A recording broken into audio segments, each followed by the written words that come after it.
Meeting of the Waushara County Board of Supervisors to order. We'll start out with roll call. And Ms. Wakely is joining us this evening online.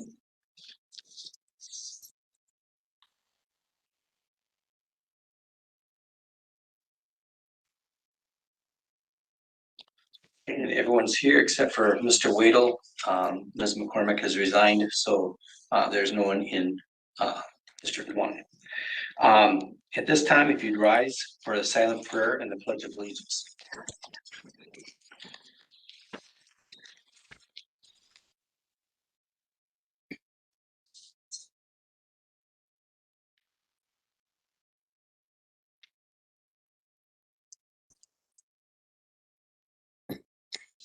I pledge allegiance to the flag of the United States of America and to the republic for which it stands, one nation, under God, indivisible, with liberty and justice.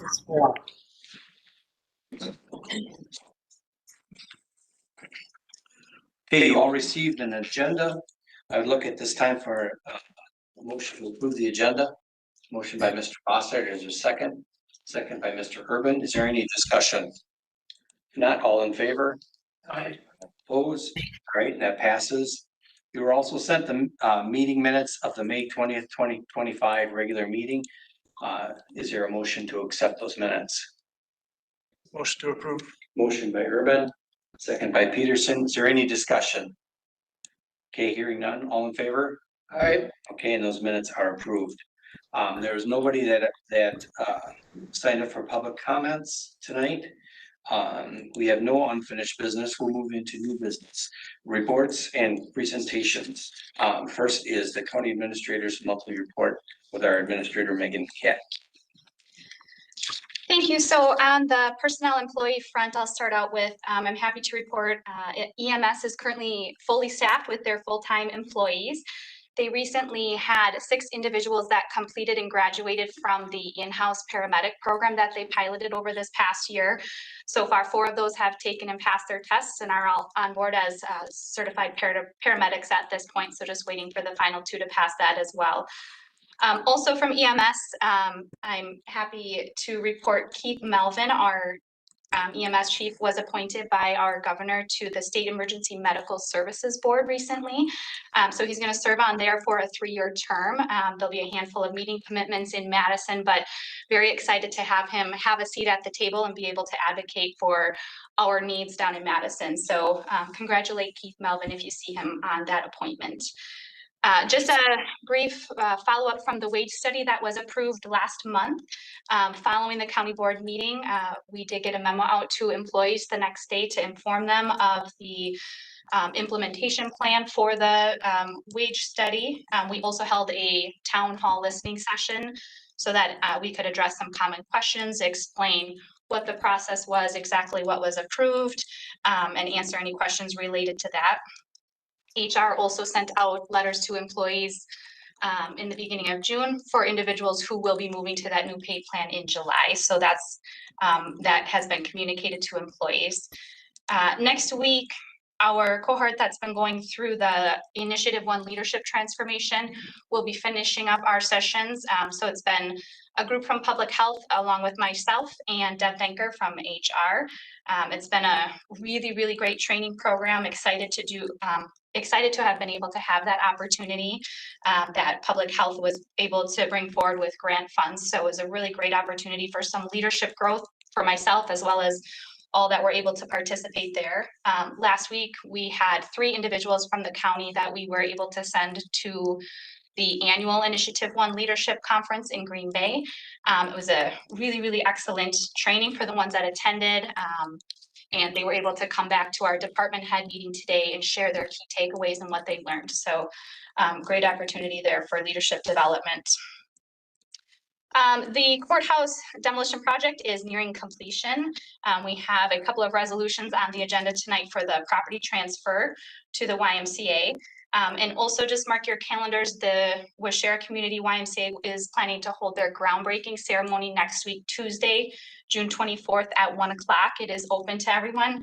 So if you're available, please attend over, obviously at the old courthouse site there. They'll have their groundbreaking. Just an update on financials. So we are continuing to move ahead with 2026 budget, preliminary discussions and preparations. All of our departments have submitted their CIP requests, and we've spent the last month or so with the Strategic Planning Committee reviewing those requests, kind of sorting through a few of those. Some have been eliminated or reduced. And we're kind of at a holding point now until we start compiling some more 2026 budget figures. And then we'll kind of go from there to see what might still need to be shifted from the CIP. Sarah, our finance director, has worked with all the departments following our initial budget workshop to gather some more details from departments and information on mandated services versus discretionary, fee schedules, contracts, etc. So her and I are starting to dive into those, and we will be doing some essentially pre-budget meetings. We generally hold budget meetings with department heads in August or September. Once they've compiled their budget, we're going to do some pre-meetings so that we can dive into the information they've shared in case we need to start looking at contracts, looking at programs and services and things like that. So we have a little more time to make some changes before we get into the fall. At that point, then we're also intending to go back to our budget workshop group and try to set some priorities for recommendations based on overall countywide needs and priorities so that we can rank those as a department head and financial group before we present the budget to the board this fall. Last week, we had Daniel Foth from UW Extension here to do a training for us. It was training on running effective meetings, open meetings, agendas, and minutes. We had about 22 individuals attend. It was a great training. We were also able to record it so that we can put it on our employee hub for future access if there's new employees that need the information, as well as new board members. It would be excellent information, just a very general overview, answering some questions on effective meetings and open meetings regulations. We also had a handful of municipal clerks attend that as well. So I'm happy to be able to extend that and have them join as well. Lastly, I just want to report we had our successful food drive last month. So thank you to Clara and DHS for organizing that. Overall, collectively as a county, we were able to donate over 820 pounds of food to the food pantry. So special thank you to Clara and her team for hauling that all out of here. And then just a reminder, if you weren't aware, tomorrow there is a Red Cross is having a blood drive here in conjunction with our health department. So there are still slots available to sign up for that. It's 9 to 2 tomorrow at the government center. Okay, thank you, Megan. Does anybody have any questions? Has there been any initial thoughts or quotes or anything from the health insurance as far as premiums go for the budget? We right now are looking at budgeting, I believe, a 7% increase. We are also looking at some other potential changes to plans to see where we might be able to gain some efficiencies or cost reductions. Okay, yeah, because we've been pretty fortunate the last We've couple been very fortunate, yep. All right, very good. Thank you, Megan. All right, next we'll have our Department of Public Health Annual Report with our department head, Stephanie Eldridge.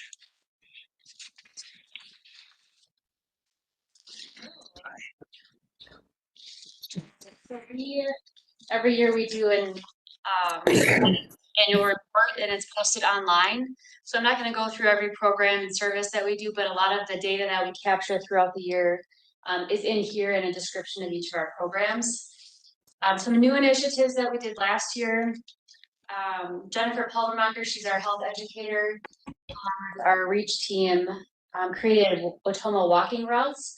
So you'll see the little footprints.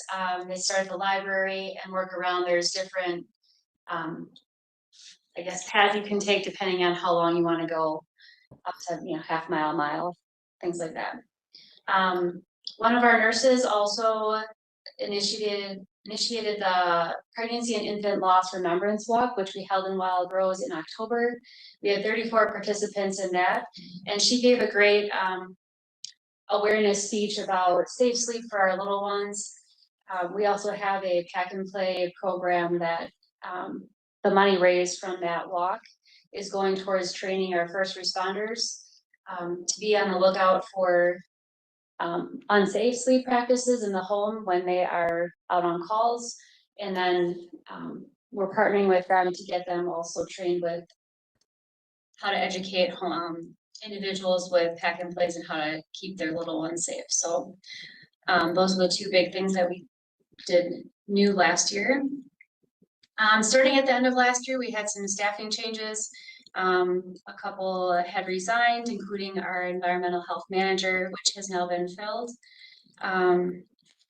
Currently, we are down 4 positions. So we have 3 open nursing positions, 2 of which are also contracted to be in Wild Rose School District and Tri-County. So actively searching for applicants for that. Our team does continue to provide the essential services for our department despite the lack of staff. So things like we're still doing summer school, immunization programs, walk-in clients we're taking care of, food inspections and human health hazards we're still addressing, and we're still moving forward with our community health improvement plan that is mandated by the state. So next, okay, got it. Last year we implemented Software Expressions, which is a public health specific software. It's based out of Milwaukee. So our purpose for using this system is it's mostly for billing and documentation. So for billing, we're using electronic claims now, which streamlines our process and our efficiency. It collects data, so it produces on-demand reports for financial information and billing. Program and service data can also be tracked in this. So we're still implementing pieces of it. We've used pieces of it, so it's still in the very beginning stages. We're also able to create electronic forms, and we're able to send out batch letters to clients. So a little bit increasing our communication to the community. We're also able to track no-shows and cancellations to contact them to make sure that they're getting the care that they are expecting and hoping for. So. Megan touched on this a little bit, but last year we started leadership transformation with Initiative One, which is based out of Green Bay, which is really great that we have all these local businesses that are providing excellent services. So Craig Hayes he's administrator from Wild Rose, introduced me to Initiative One. And then we were able to bring it to our team here along with Megan and Deb. So like Megan said, we have our final session this month.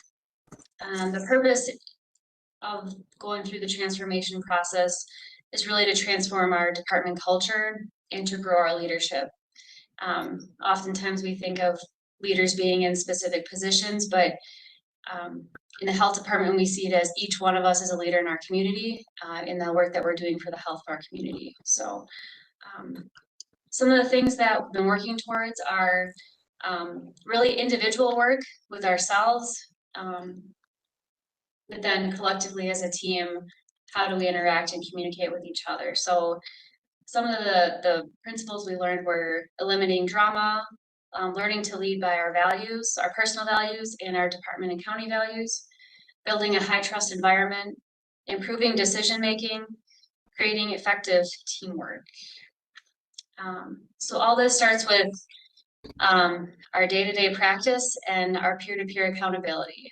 So it's no longer a department head versus the team. We're a team, and if there are issues amongst the team takes care of it. So again, it's nice to have our team working together and resolving conflict on their own. Some of our trust accelerators, so building that team mentality again, focused on maintaining confidentiality, having kind, direct, respectful communication, engaging from a place of empathy, assuming the best in each other and in ourselves, delivering the mail to the correct address, which means if I have an issue with Barry, I'm going to go talk to Barry, and I'm not going to go talk to 4 other people before I talk to him. We listen to understand, acknowledge and appreciate and affirm each other. Be consistent, show up for each other, keep our commitments, and lean in and learn together. Positivity, always assuming positive intent with each other. Keep the meeting in the meeting. So sometimes we've seen where we have a meeting and then 2 or 3 people will go and chit chat after the meeting, whether that be a negative response or commentary about the meeting itself. And so we're just bringing it, putting it all on the table in the meeting to address any issues, conflicts we have at that time, and then move forward from there. The last one, it's not about your mama. So it's not about taking things personally. Most often people do have a really positive intent, but sometimes we perceive it in a different way. And so just giving that grace of not personal. So there will always be problems and conflict within an organization or a department. We're learning how to keep problems moving through the organization and not just stuck and focused on that. We really want to shift those through and move forward. We're learning how to reframe conflict as an opportunity to solve problems and to grow. We're having the uncomfortable and difficult conversations with each other. Like I said, we're having that peer-to-peer accountability, bringing the issues up on the table and having those conversations.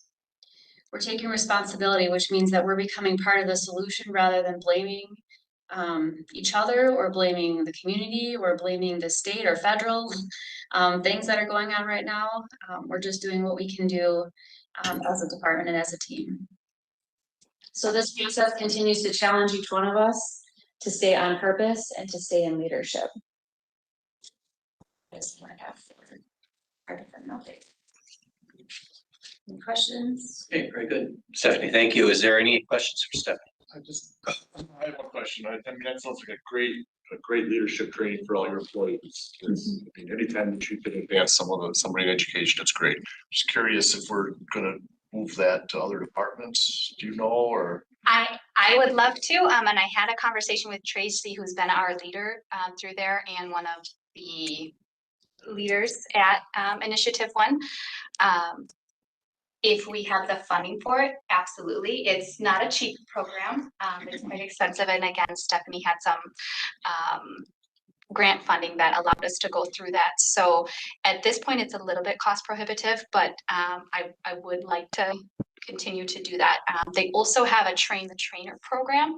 And so if we can invest in that and have individuals do the train the trainer program to come back to spread it to our organization, I think we'd see the best volume that way. So And even by your department, you know, in department head meetings and things, sharing the information, that's very helpful too. So yeah, it sounds like a very good training. Any other questions for Stephanie? Hey, you said the environmental health manager position's filled? Yes. Tim, who is our newly hired environmental health specialist, has moved into that position. Well, good for him. You must have got to him at the last meeting, huh? Yes, that was one thing that we were gonna talk about. All right, thanks. Okay, very good. Thank you, Stephanie. Appreciate it. Okay, next we'll have the Register of Deeds Office Annual Report with our Register of Deeds, Heather Strzynska. Sorry, Heather.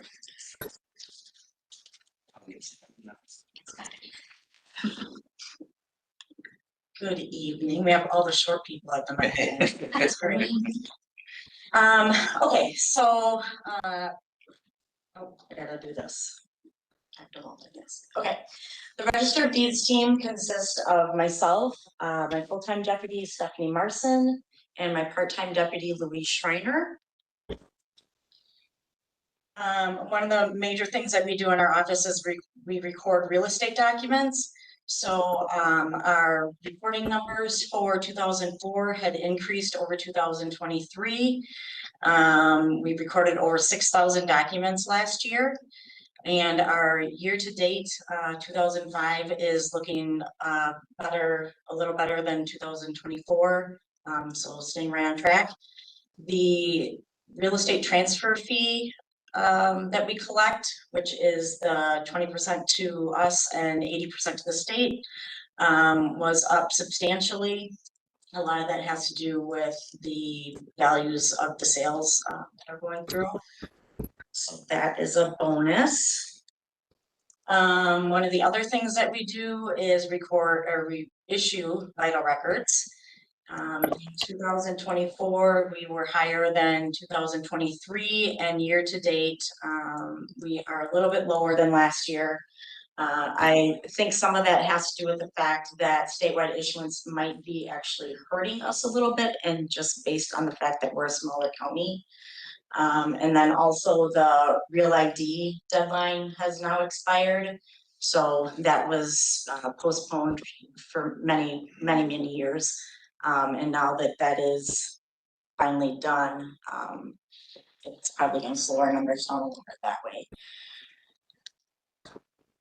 Other revenues that we collect are our online revenues were up quite a bit in 2024. We collected over $61,000 with our remote access. And also our land records modernization fee was also higher. For our 2025 budget, we did increase those remote online access fees.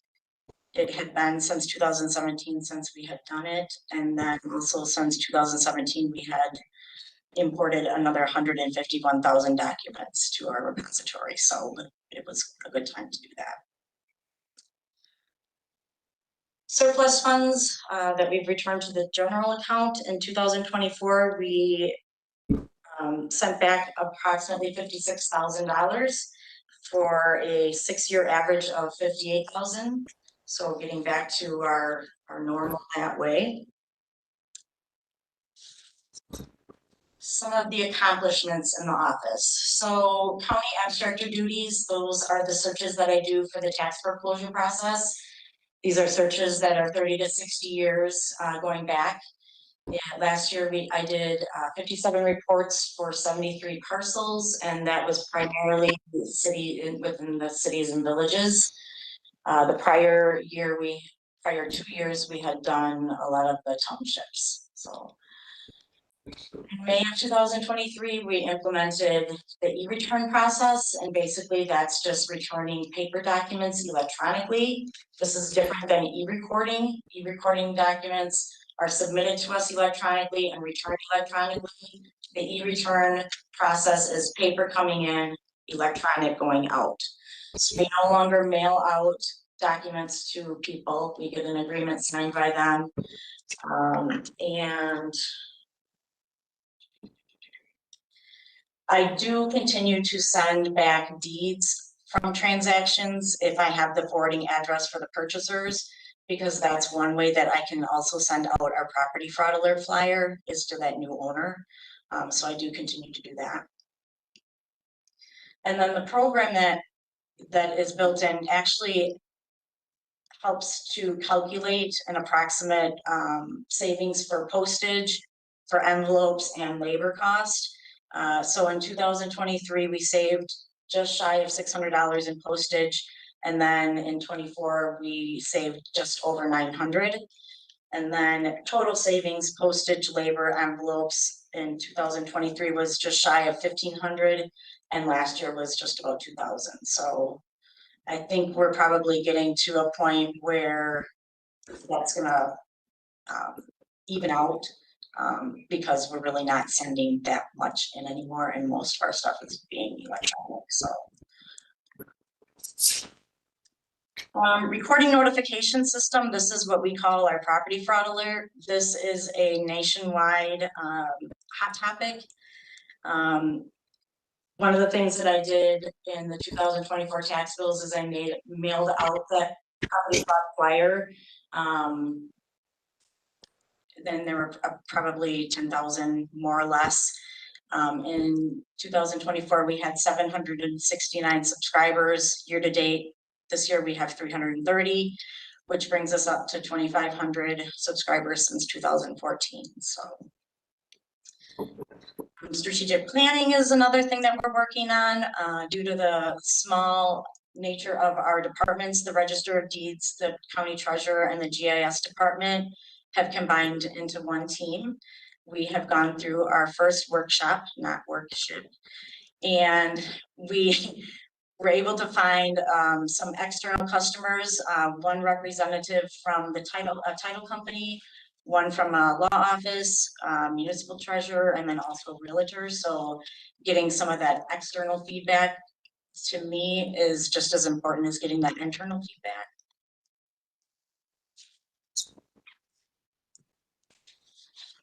County clerk help. So during the interim of the transition between Megan and Desiree, my part-time deputy was able to put in approximately 1 day a week over at the county clerk's office. State statutes do limit her abilities to do certain duties. But I think part of the reason it worked out was communication, trust, and then also the flexibility that she could be over there, but if we needed her to jump in to do some recordings, she can do that right from there. If we needed her to pop over to the office to help at the counter, she could do that too. So that actually went very well. In March, I graduated from the Certified Public Manager program. This is a 1.5-year program that is 2 days a month offered through the UW-Madison. Daniel Foth is actually the program director for that. The leadership courses are public sector geared, so versus a lot of the private sector. The certification is recognized throughout the US. We had to do a group project, which for that we did establishing and maintaining a CPM alumni program. And then I also had to do an individual project, and for that one, I finished a project that I had started during the task force group, and that was revamping the personnel policy and procedure manual and some forms. So Megan and Ruth were instrumental in helping me make sure that I didn't put too much glitter in there and kept it realistic, but it was a lot of work, but it was a lot of fun, so it turned out great. National Fraud Alert or Notary Fraud Alert is another national hot topic. Our software is now allowing us to index those notaries and authenticators on documents. And then eventually there will be a program that's similar to Property Fraud Alert where the notaries can actually sign up to get a report, whether daily, weekly, monthly, and it will show them what documents they've notarized in our county. Notary fraud is kind of blowing up throughout the country. In August, I will be attending the Property Records Industry Association National Conference in Tacoma, Washington. And part of that trip is being paid for through a scholarship that was awarded to me through the WRDA. Legislatively, Act 235, that's the judicial officer protection that went into effect in April. Trailer legislation is expected to pass. SB 218, AB 216 is the Wisconsin Department of Revenue transfer fee, the split between the state and the county. Public hearings have been held. There seems to be bipartisan support, but I have heard that it will possibly be vetoed by the governor. The recording fee increase, that actually was included in the governor's budget, and that I have also heard will probably be removed for opposite reasons.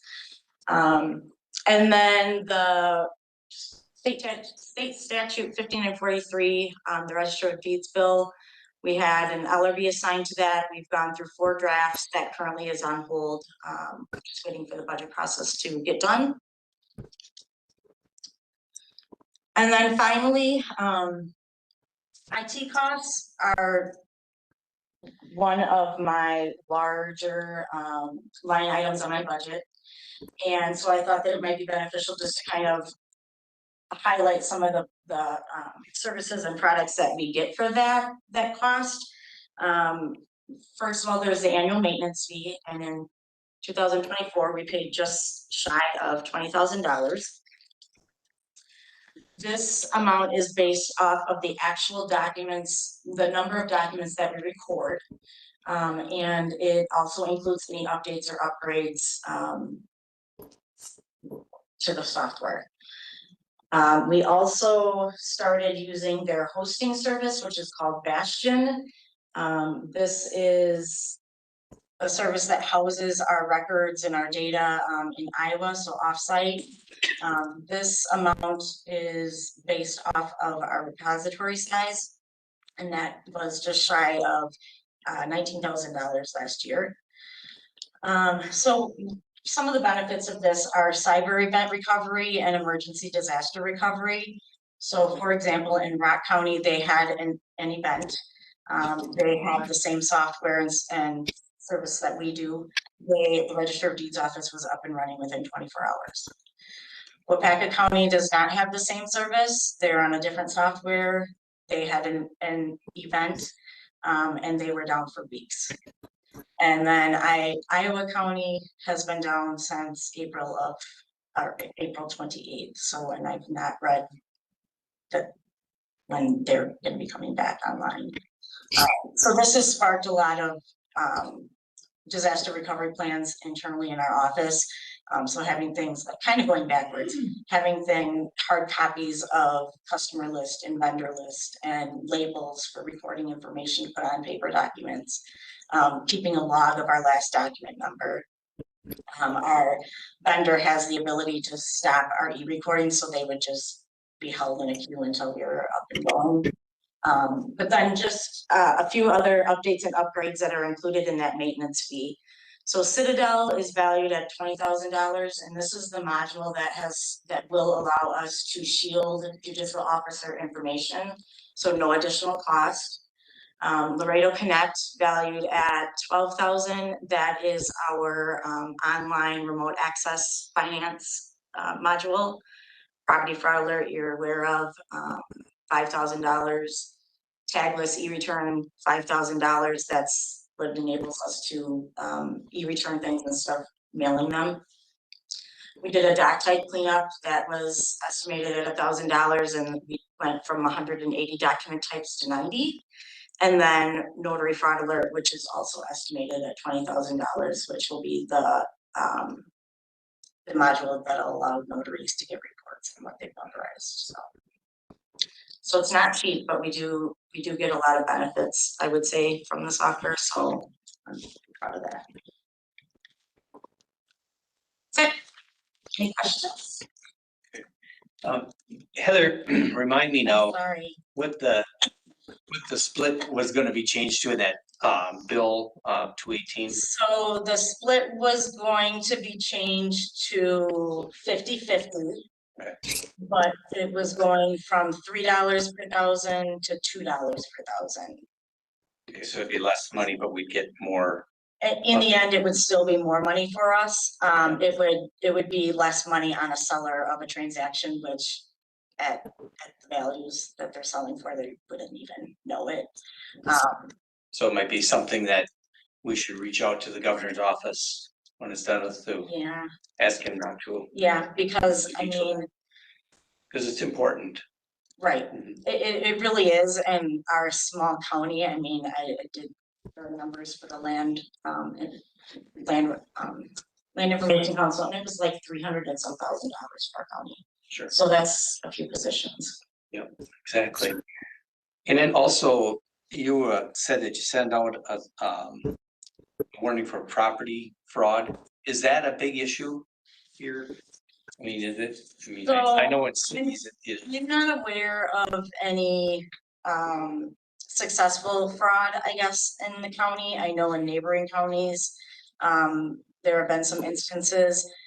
Companies are getting really, really good at trying to prevent that from happening. What does happen and has happened in Washera County a few times that I'm aware of is the vacant land, where somebody will call a real estate agent and say, I want to list my property. And then, oh, we have a buyer and it's a cash deal. And someone was caught on a trail cam, a realtor going out to take pictures, whatever. And the seller was like, hey, what are you doing on my property? Oh. Well, you listed it. No, didn't. So that has been happening, and they can get addresses and information, unfortunately, off the public records on the website. So Sure. Okay, well, thank you. Is there any other questions for Heather?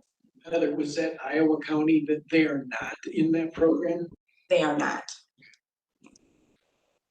Okay, And just out of curiosity, why is the notary portion of that alert so expensive compared to like property fraud alert? That I don't know, other than, I know they've had to. With our software, everything is entry. So we enter something a certain way, it drops down into a field, so I'm sure they had to create new fields and whatnot. I think the expensive part is actually the notification piece of it. So it's not the flyers for property fraud that you hand out, it's the system that actually generates that notification to the person, or in this case, to the notary. So. very good. Thank you, Heather. Okay, with that, then we'll move into discussion of possible motion action items. The first one is fee schedule, request to update the county fee schedule. You all saw that in your packet. It's an attempt to kind of do away with smaller charges that we can't, it's hard to collect. So is there a motion to accept this update to the fee schedule? Motion by Kirschner, is there a second? Second by Johnson, is there any discussion? Okay, hearing none, then we'll go ahead and vote on that.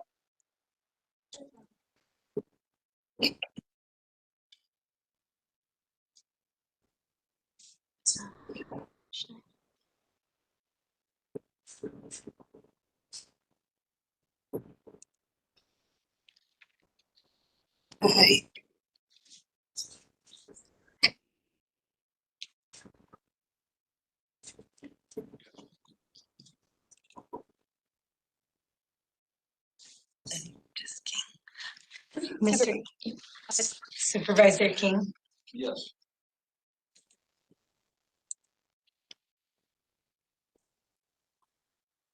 Okay, and the motion passes. All right, next, consideration possible action on the following resolutions and ordinances. First one is resolution number 15-06-25. Resolution to sell a former courthouse complex property to Young Men's Christian Association of Stevens Point, Wisconsin area, Inc. Is there a motion? Motion by King. Is there a second? I'll second. Second by Wakely. Is there any discussion? Any discussion? All right. Seeing none, we'll proceed to vote.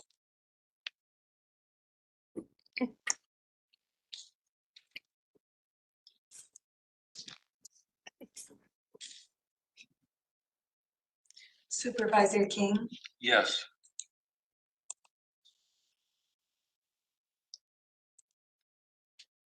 Okay, and the resolution passes.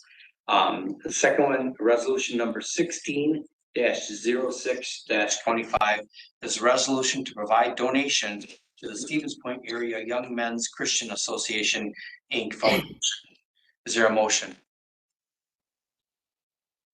Motion by King, second by Urban. Is there any discussion on this? I just have a question. Okay, Why is it a different figure than in the previous resolution? So, as part of the marketing of the tax credits, there needed to be a slight difference between what they paid for it and what we were donating it, so it didn't look like a complete wash. And so what we added into the donation was one additional, report that we need to have completed. So it was something we were gonna pay for anyways. We just added it into there so that it, made that easier to market the tax credits. All right, thank you. any other questions? Okay, hearing none, then we'll proceed to vote on that.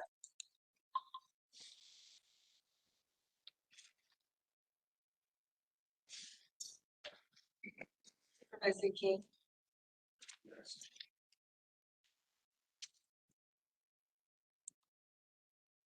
Okay, and this resolution also passes. With that, we'll move to appointments.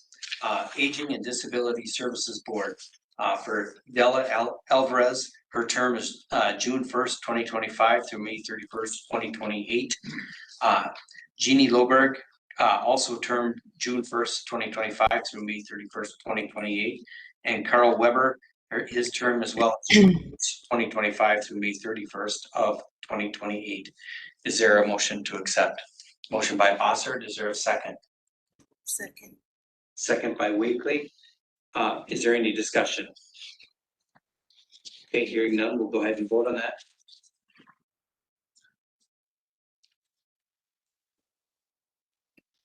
Supervisor King,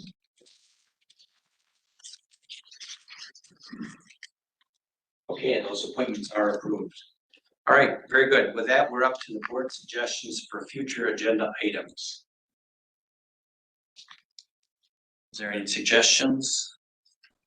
Okay, hearing none, then I would look for a motion to adjourn.